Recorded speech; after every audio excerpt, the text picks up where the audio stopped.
Welcome to the Jenna Ellis Show, sponsored by Legacy Precious Metals. There has never been a better time to invest in precious metals. Visit legacypminvestments.com. That's legacypminvestments.com.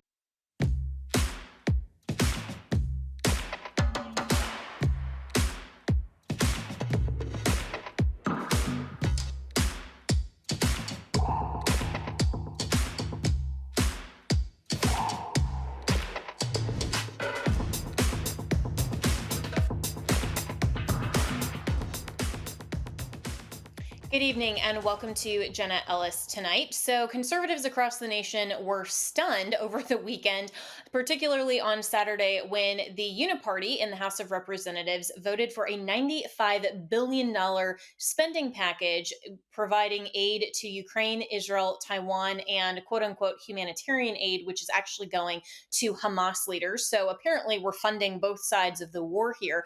But even though each of those proposals was voted on independently, interestingly now as this moves into the U.S. Senate, it's going to become a comprehensive package, basically just to give Republicans cover for voting for foreign aid to Ukraine under the auspices of, hey, we got to support Israel, so we're going to vote for the entire package. But this raises the question, why aren't Republicans forcing spending for our own border and our own border security if we're going to fund everybody else's borders and both sides of the Middle East conflict? It makes absolutely no sense, and conservatives are rightly outraged at Speaker Mike Johnson for basically giving the Democrats everything they want.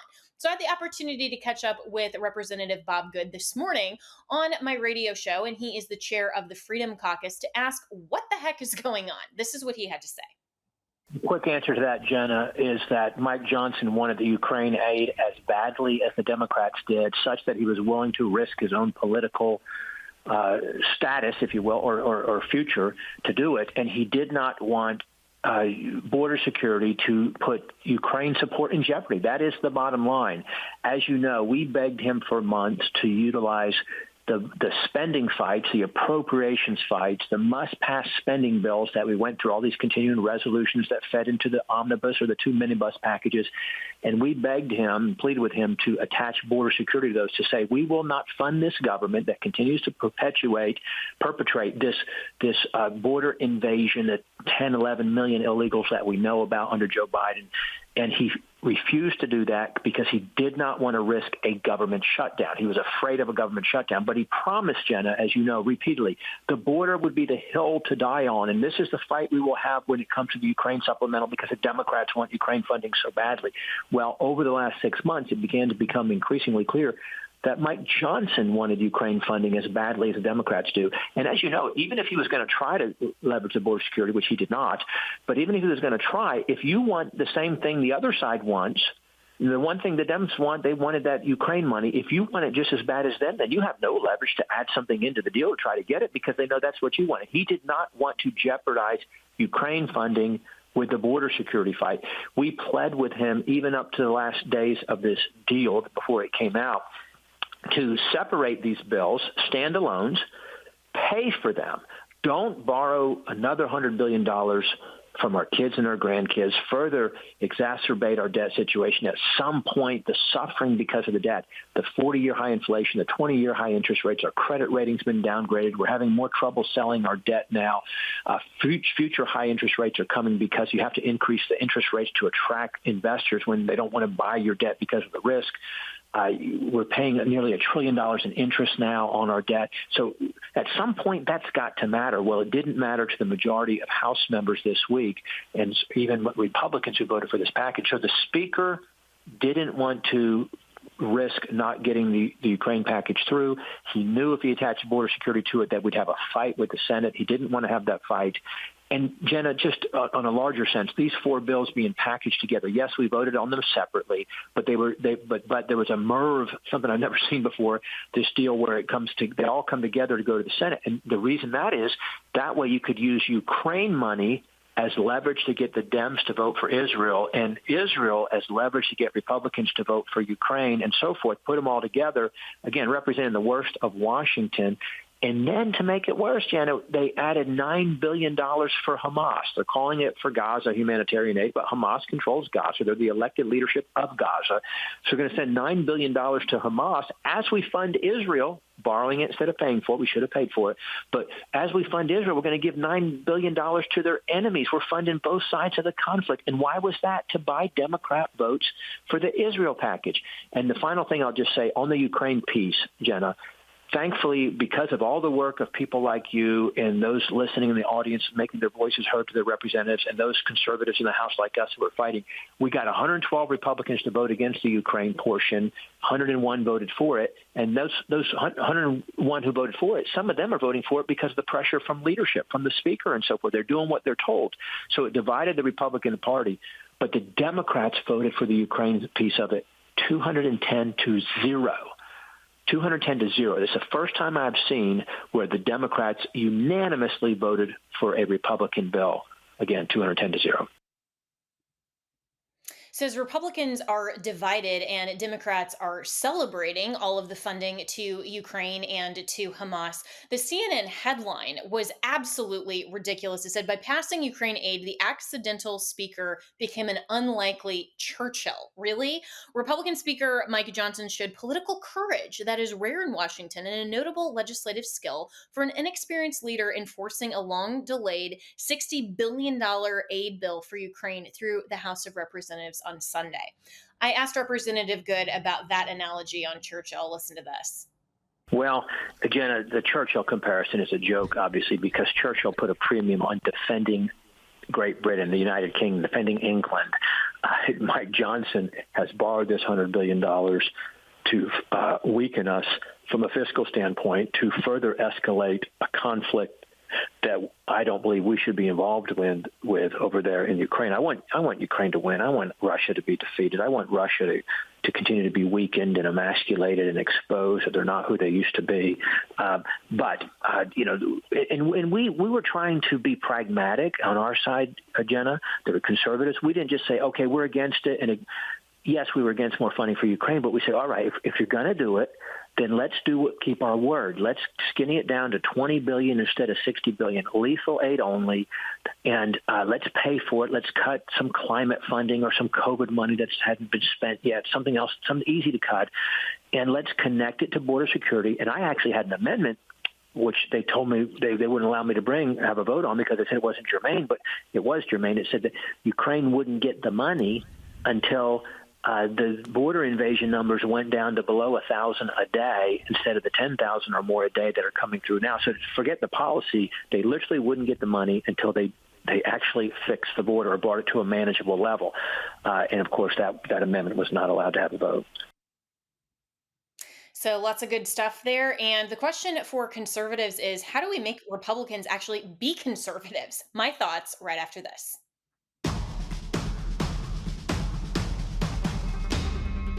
Throughout history, there are clear moments that define our nation's path, and now you can own a piece of that history. I'm thrilled to announce the official Newt Gingrich contract with America Coin from our friends at Legacy Precious Metals in partnership with Speaker Gingrich.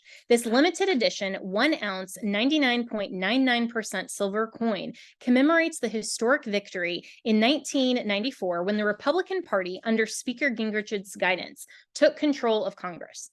The Newt Gingrich contract with America Coin also symbolizes the transformative political platform that led to the landmark achievements like the overhaul of the U.S. welfare system and the Balanced Budget Act. This is a limited edition coin that will sell out. So whether you're looking for the perfect gift or you want to own a piece of history, act fast before they run out. The Newt Gingrich contract with America Coin is more than an investment. It's a tribute to honest government and America. You can order it online at newtgingrichsilvercoin.com. That's newtgingrichsilvercoin.com and use promo code Jenna, that's JENNA, to get $10 off your purchase. Go to newtgingrichsilvercoin.com now.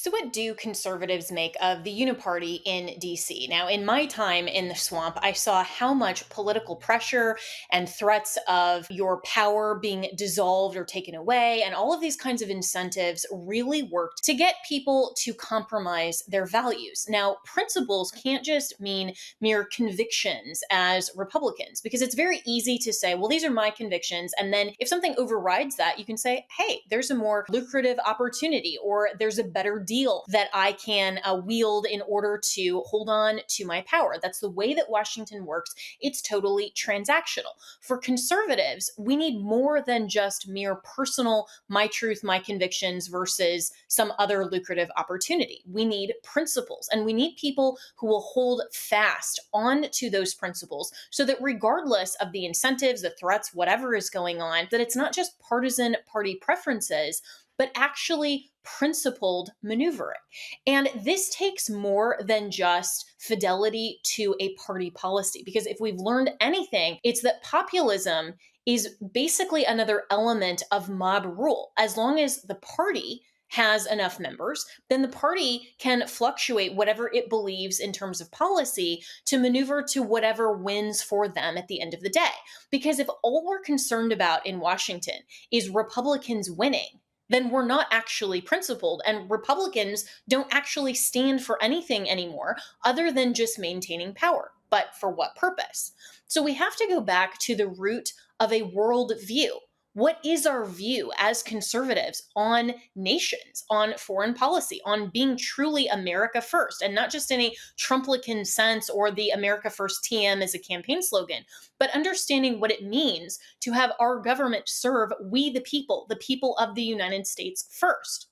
This goes back to a Wall Street Journal essay that I absolutely love. I would commend to your reading. That was written in June of 2017, so shortly after Donald Trump took office, by Roger Scruton, he passed away a couple of years ago, but he was a member of the UK. And so, of course, was UK first. He wasn't particularly America first, but he understood that citizens of nations have to be concerned about their government, their border security, their rights, their rule of law first. This is what he wrote in part in that essay.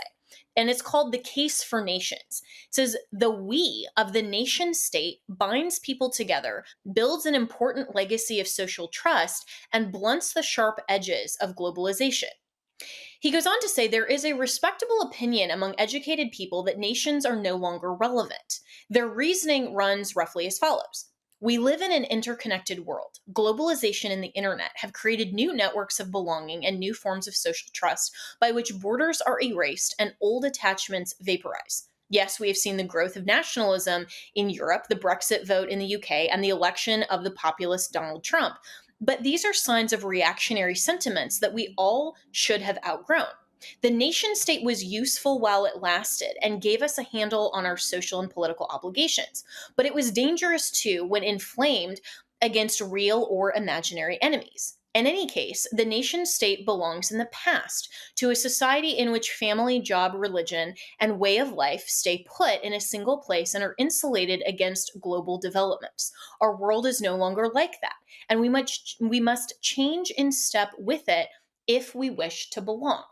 That is basically the definition of what Democrats mean by progressivism.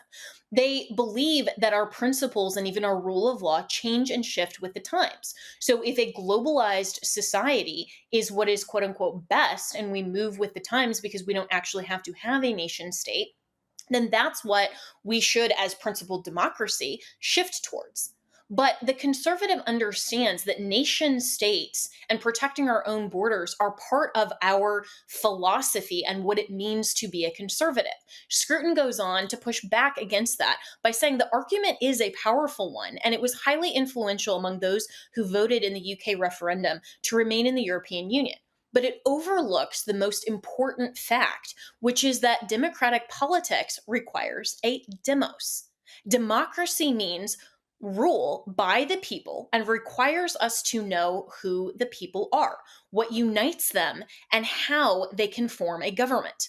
Government, in turn, requires a we, a pre-political loyalty that causes neighbors who voted in opposing ways to treat each other as fellow citizens, for whom the government is not mine or yours, but ours, whether or not we approve of it. This first person plural varies in strength from fierce attachment in wartime to casual acceptance on a Monday morning at work, but at some level, it must be assumed if we are to adopt a shared rule of law. This is why America First requires that our highest law of the land, the US Constitution, we the people, as the very first three words of the Constitution. Who are the people? It's not everyone in the world. It's not this globalized democracy. It's a constitutional republic that has elements of democracy built in so that the pre-political rights of we the people, Americans, are secured by those who are vested with the powers and office of government. But see, Republicans have forgot all of that. They've forgotten that to be in government under our constitutional republic with elements of democracy means that they can't just have some self-serving conviction that if they learn in a classified briefing, oh, well, Ukraine needs $95 billion and we want to put together this spending package, we can then take from the American people, add on to the national debt, and we can do what we believe is quote unquote right while sacrificing our obligations under the office to which we serve. If we understand our constitutional republic and that we, the people, are still the ones that control our republic, this is literally the picture of taxation without representation, taxation that is theft, because Republicans are forgetting that their office requires them to believe in borders, to secure the rights of Americans first, not to send all of our money to all of these foreign causes that at least half the people in America aren't advocating for. They don't have any legitimate authority to do that. But people like Mike Johnson have forgotten that because he is a Christian that is the Speaker of the House, rather than being a Christian who understands that the worldview matters and what we believe about the sovereignty of nations and the obligations of government as given in the limited separation powers of our Constitution require him to protect our border first and not send a bunch of money to Ukraine. So we have to make sure that we aren't just partisan politicking over here. It's not Republican versus Democrat. This all comes down to legitimacy in government. Mike Johnson has forgotten that. We can't. We have to continue to not just vote our values, but vote for conservatives who understand America first. As you know, my friend Mike Lindell has a passion to help everyone get the best sleep of their life. He didn't stop by simply creating the best pillow. Mike created the Giza Dream bed sheets. They look and feel great, which means an even better night's sleep for me, which is crucial for my busy schedule. Mike found the world's best cotton. It is ultra soft and breathable, but extremely durable. Mike's Giza sheets come with a 60-day money-back guarantee and a 10-year warranty. The Giza Dream Sheets come in a variety of sizes and colors. Mike's latest incredible deal is the sale of the year. For a limited time, you will receive 50% off the Giza Dream Sheets. You will also receive a set for as low as $29.98. So go to mypillow.com, click on the radio podcast square, and use the promo code Jenna. There you will find not only this amazing offer, but also deep discounts on all MyPillow products, including the MyPillow 2.0 mattress topper, which I have and I love, the MyPillow kitchen towel sets, and now even flannel sheets and so much more. We definitely need flannel sheets for as crazy as all of this weather has been lately. So go to mypillow.com and make sure you use the promo code Jenna or call 1-800-564-8475. That's 1-800-564-8475 and use the promo code Jenna.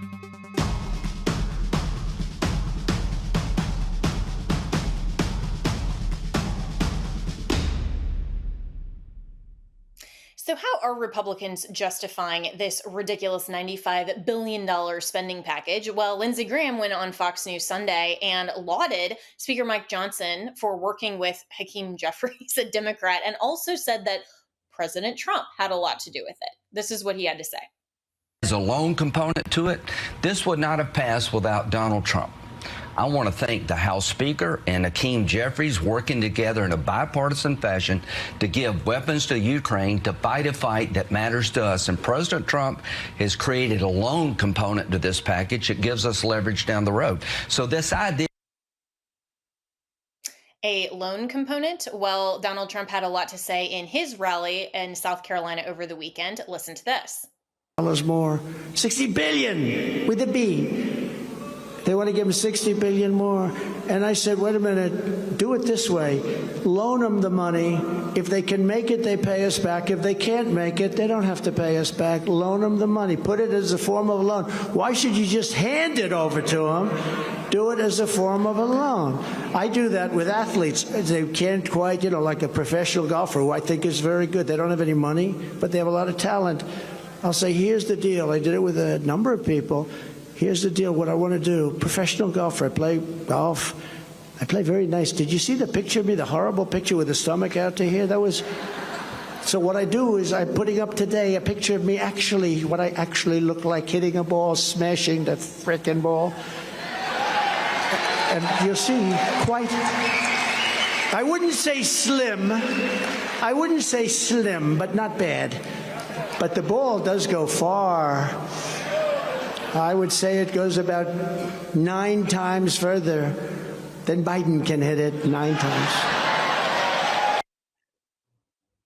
And the rambling just continued, but let's bring in our panel for some reaction here. We are joined by Will Chamberlain, who's counsel for the Article 3 project, Jeremy Slate, who is the host of the Create Your Own Life podcast, and Auron MacIntyre, who is a writer at The Blaze. So, Auron, let's start with you. Bipartisan seems to be this value that Republicans are suggesting overrides actual conservative principles. Why do we care if something is bipartisan when it's clearly the wrong thing to do?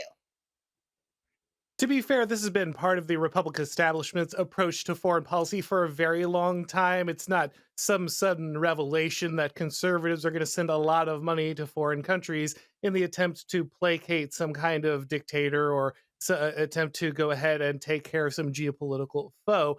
And so it's very sad to see them go ahead and yet again team up with Democrats on this. But the one thing we know for sure is that over and over again, the Republican Party is going to choose sending money to foreign governments over securing our border. They care more about the borders of Ukraine and Israel and Taiwan than they care about the borders of the United States. And it doesn't seem to matter which speaker or which president we have. That never seems to change. Well, Will, so Donald Trump tried to make this into hey, let's not give them the money. Let's frame this as a loan. But, if they can't pay it back, then who really cares? So we're not really giving it. We'll pretend it's a loan, wink, wink, nod, nod. If we don't require them to pay it back, then what's the point of even framing this as a loan? I'm not sure. I mean, I'll give the president a pass just for this reason for the moment. He's sitting in a criminal trial in New York. And if anybody who's been through a criminal trial knows, trying to run a presidential campaign while also being a criminal defendant in an active trial. It's a lot to ask of anybody, let alone somebody like Donald Trump, and given that he's in his 70s. Still the more sprightly young candidate in the race, relatively speaking. That said, obviously, the problem with the whole loan construct is, one, it doesn't cover the entire $60 billion, and then two, the issue is that a future president can just forgive the loan because they want to. I mean, this is a loan that is going to be paid off for decades in the future, if paid off ever again. And so I think that it's very, very unlikely that American taxpayers will ever see their money back. Yeah, which is really sad. And government, as we know, is a non-revenue generating institution. And so simply taking our tax dollars and using it how they prefer. So, Jeremy, did Lindsey Graham kind of say the quiet part out loud? I mean, when I watched that clip of him praising Speaker Mike Johnson for working with Hakeem Jeffries, I thought, this is a big oof. Well, I think Lindsey Graham's never met a war he didn't like. I think that's part of the problem with Lindsey Graham. And I think the issue that we have at the highest levels is there isn't really that much difference in how these parties operate. They're looking at, how can we get money for contractors and how can we get money for these different groups rather than how can we take care of America, right? Our borders are porous. We have Americans without jobs, but we're sending money overseas. I think we need to stop funding foreign wars. We need to start taking care of things here. But as long as we're electing people like Lindsey Graham, who has never run a business and doesn't know what it's like to run a business, I think we're in deep trouble. Yeah, and so Ryan, I mean, do you or Jeremy, sorry, Jeremy Ryan, do you give Republicans at all a pass for this when this gets to the Senate as a comprehensive package and the clear cover is going to be, well, I had to vote for Ukraine aid because Israel aid was also wrapped up in this whole package? I don't give them a pass because I think we need to be looking at individual spending bills. I think that's the real problem here. I think as we keep packaging these things together, we have to keep making bad decisions for other decisions we want. Whereas if we did individual spending bills, we would actually take care of the situations at hand. But this Republican Party, which has control for how much longer I don't know, has gotten nothing done. And we have, Speaker Johnson has made a lot of promises. He's followed through on almost none of them. We heard nothing about the January 6th tapes. We've missed a lot of different things, but instead we're sending more money to Ukraine. I think we need individual spending bills, and we need to really make decisions on where our money's going. Yeah, and we'll talk more about Speaker Johnson in the next segment. But Will, I want to get just some quick thoughts from you in terms of Speaker Johnson not holding the feet of the Democrats to the fire here, by at least adding border security for the United States into any of the standalone bills. I mean, couldn't he have at least done that? I mean, he could have, but I think McConnell and Schumer played him like a fiddle. Johnson sat down at the poker table as an amateur noob and got beat. That's the basic way I look at this. The guy, came out and had a lot of big talk about getting border security in exchange for any Ukraine bill. And, 6 months later or 3 months later, even, he's now saying he just completely folded, gave Democrats every single thing they wanted. And it's embarrassing. Like, he's doing all this for what? Strange New Respect on CNN.com. It's absurd. Yeah, it really is. And it's really unfortunate that he hasn't stood up for his principles and to at least be an obstacle to the Democrats' agenda. And CNN calling him the new Churchill is just, frankly, really embarrassing. But we'll be back with our panel with more reaction to Congress and heading into this week of the Trump trial when we come back here on Jenna Ellis Tonight. Throughout history, there are clear moments that define our nation's path, and now you can own a piece of that history. I'm thrilled to announce the official Newt Gingrich contract with America coin from our friends at Legacy Precious Metals in partnership with Speaker Gingrich. This limited edition 1 ounce, 99.99% silver coin commemorates the historic victory in 1994 when the Republican Party, under Speaker Gingrich's guidance, took control of Congress. The Newt Gingrich contract with America coin also symbolizes the transformative political platform that led to the landmark achievements like the overhaul of the U.S. welfare system and the Balanced Budget Act. This is a limited edition coin that will sell out. So whether you're looking for the perfect gift or you want to own a piece of history, act fast before they run out. The Newt Gingrich contract with America coin is more than an investment. It's a tribute to honest government and America. You can order it online at newtgingrichsilvercoin.com. That's newtgingrichsilvercoin.com and use promo code Jenna, that's JENNA, to get $10 off your purchase. Go to newtgingrichsilvercoin.com now.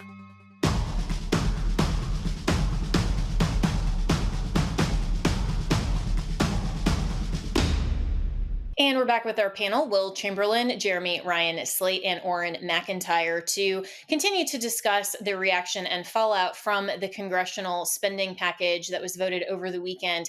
And Auron, I want to get your reaction to this video that was tweeted by several different accounts, and also Representative Thomas Massie, who has been a very vocal critic of Speaker Johnson. Let's go ahead and play that video. This is the U.S. House of Representatives under the direction of Speaker Mike Johnson, is what Thomas Massie tweets. Democrats are celebrating his total capitulation with no victory for securing our border. Hashtag MTV.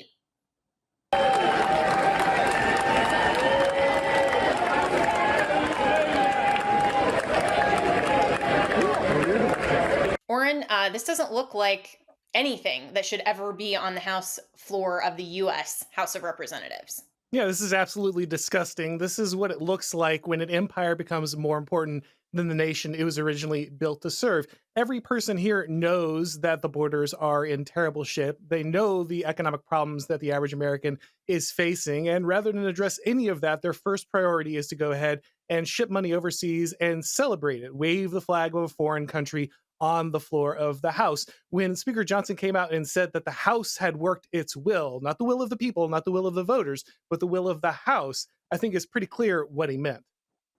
That's really interesting, particularly in a republic where we have more of a trustee form of government, but our representatives should still be concerned about whose will they represent, which is clearly not their own. But Speaker Mike Johnson also made kind of a pass, and I think was a little disingenuous. At least that's what members like Thomas Massey, Andy Biggs, Chip Roy, and a few others said in terms of what he told Greta Van Susteren on Newsmax for not having border security for America wrapped up into that Ukraine package. Listen to this.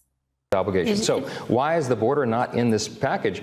Because, Greta, we didn't have the votes to do it. I have a handful of my Republicans, at least, who will not advance a rule to bring that to the floor to combine it with the Ukraine and Israel funding. They won't do it. And so if I don't have Republican votes, that means we have to have Democrat votes. Yeah.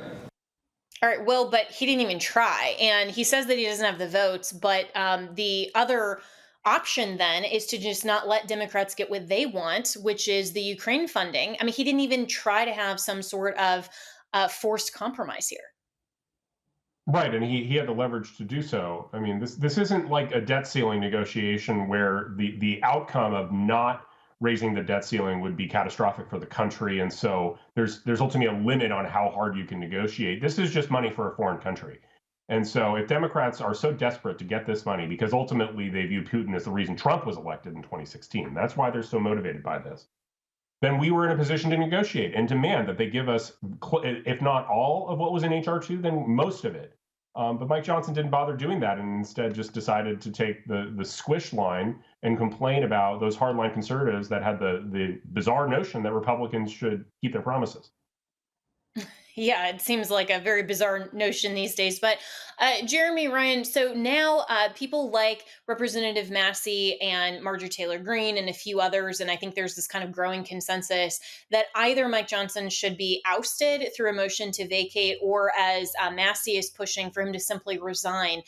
Do you see that as even a potential opportunity maybe for Republicans? Or, my position on it is, who else could we possibly get? We may end up with a Speaker Hakeem Jeffries, but would that really be any different than Mike Johnson, who appears to just give the Democrats whatever they want anyway? And we can't even say that this is the opposition party. So kind of what's the point?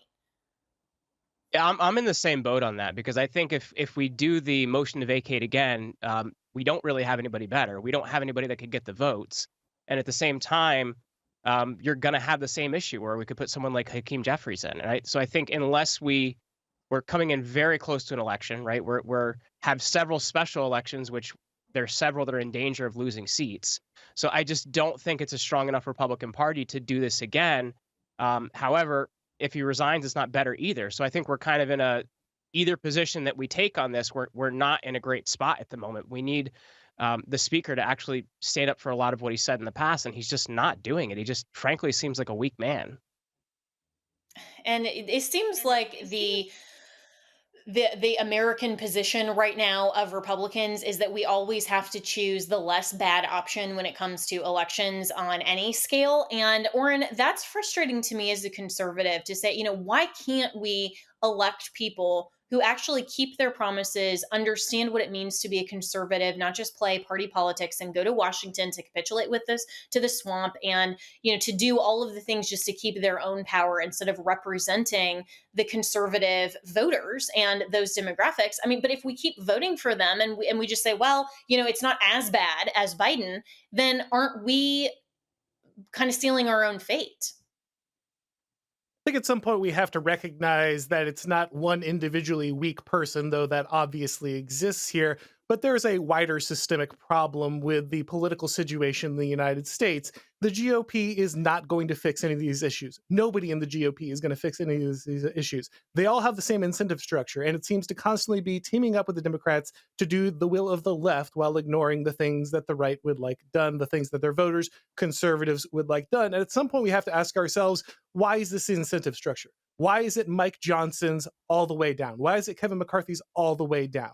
And as long as we keep saying, oh, it's just this one person, and once we oust this one guy, if we just vote in one more better guy, it's going to change the system.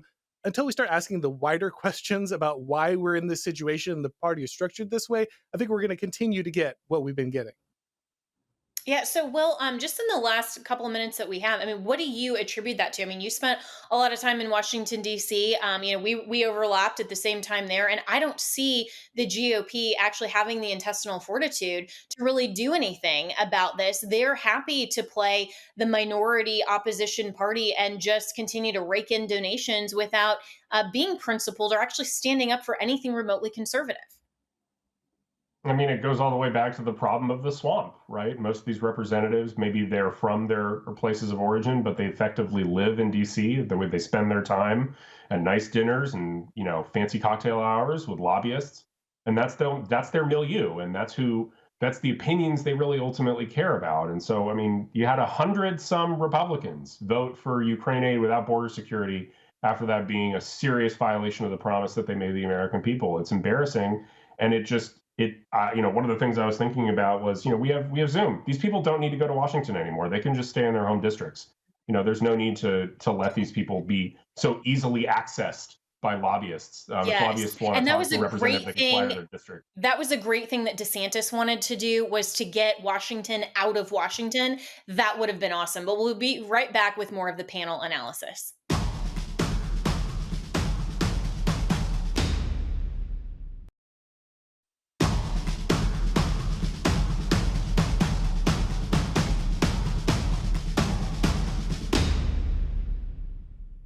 And we're back with our analysts for today. Will Chamberlain, senior counsel for the Article 3 Project, Jeremy Ryan Slate, who is the host of the Create Your Own Life podcast, and Auron MacIntyre, who is a writer for The Blaze. And gentlemen, as we pivot from the disaster that is Congress and the Republicans just capitulating to the leftist agenda, we also this week are now in the opening days of trial in New York City as Donald Trump is actually facing the Democrats' lawfare head on. This interesting piece out of Politico over the weekend: Trump's super PAC has helped foot his legal bills that might end soon. A PAC controlled by former President Donald Trump that has devoted tens of millions of dollars to his and his aides' legal bills could be running out of cash. After spending nearly $3.7 million on legal fees in March, Save America, Trump's leadership PAC, has now spent $59.5 million on legal consulting since the start of 2023. It also incurred over $800,000 in new legal debt in March, according to a report filed with the FEC late Saturday. More than $1.1 million of its March spending went toward two firms representing Trump in his New York criminal hush money trial. The total spent on legal expenses for Save America was almost as much as Trump's campaign committee in the month of March, highlighting how legal troubles have sucked up the cash of his political operation. Trump's official campaign committee spent just over $3.7 million in March, with travel expenses followed by payroll occupying its biggest expenditure categories. But this total is minuscule compared to the more than $29 million that President Joe Biden's campaign spent in March, with the incumbent launching a major ad campaign. So, Will, you kind of gave Trump more of a pass than I would in terms of some of those policy discussions. And he launched into, his slimmer and, the kind of war stories. But I think this is a really serious issue that the Democrats are doing exactly what we thought they would be doing, which is trying to simply bleed Trump's campaign dry so that he doesn't have the resources to mount an effective campaign heading into the general in November against Joe Biden. How do you see this? I think this is all part of the lawfare campaign, right? The whole goal of all the litigation against President Trump isn't just to put him in jail, but it's also, in lieu of that, to drain his resources. And I think it's reasonable to kind of look at this as all, I don't get upset about the fact that campaign funds, that he's using his campaign funds to fund his legal issues, because they're all interrelated. The legal issues are sort of fatuous, and they're designed to take him off the campaign trail and hurt him politically. And so I just hope that what happens in New York, we do have a decent juror on there that's going to acquit him. And ultimately, we're going to have to bring some consequences to this massive coordinated lawfare campaign designed to interfere with the presidential campaign.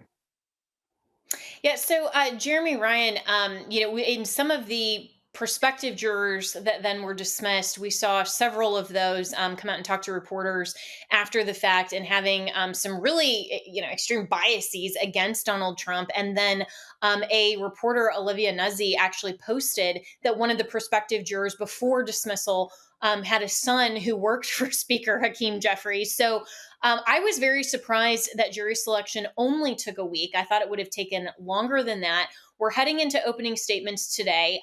What do you make of the trial? Is it even possibly going to be fair, or are we just headed toward appeal?